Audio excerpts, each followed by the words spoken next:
శ్రీకాంత్ పేరోల్లో కోటంరెడ్డి శ్రీధర్ రెడ్డి సూత్రధారి అని ఆనం విజయ్ కుమార్ రెడ్డి ఆరోపించారు. నెల్లూరులో హత్య రౌడీ రాజకీయాలకు ఎమ్మెల్యే కోటంరెడ్డి శ్రీధర్ రెడ్డి ఆజ్యం పోశారని ఆనం విజయ్ మండిపడ్డారు. శాసనసభ సభ్యుల సిఫార్సు లేఖల హోంమంత్రి ఒత్తిడికి లోనయ్యారన్నారు. అసలు పెరోల్ విషయంలో హోంమంత్రి అనిత ఎందుకు చొరవ తీసుకున్నారో చెప్పాలని ఆనం విజయ్ కుమార్ రెడ్డి డిమాండ్ చేశారు. ఈ శ్రీధర్ రెడ్డి గారు వైఎస్ఆర్ కాంగ్రెస్ పార్టీలో జగన్మోహన్ రెడ్డి మనిషిని ఆయన బిడ్డని నేనని చెప్పుకునేటటువంటి తరుణంలో అరాచక మూకలతో నడి రోడ్లో పట్ట పగలు దాడులు చేయించినటువంటి సందర్భాలు చూశాం.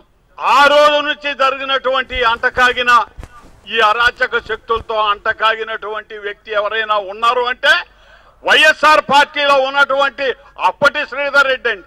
శ్రీకాంత్ అనేటటువంటి యావజ్జీవ కారాగార శిక్ష పడినటువంటి ఒక వ్యక్తిని మరి ఎందుకనో ఆయన బయటకు తీసుకురాదలుచుకొని సిఫార్సు లెటర్ హోంశాఖకి ఇవ్వటం జరిగింది.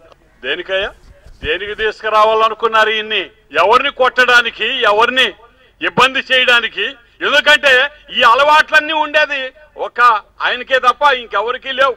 స్థానిక గూడూరు శాసనసభ్యుడు పాసం సునీల్ గారు, ఈ శ్రీధర్ రెడ్డి గారు, ఆయన ఇప్పుడు తెలుగుదేశంలో ఉన్నారు. అంతే తప్ప ఈయన వైఎస్ఆర్ కాంగ్రెస్ పార్టీలో లేడండి.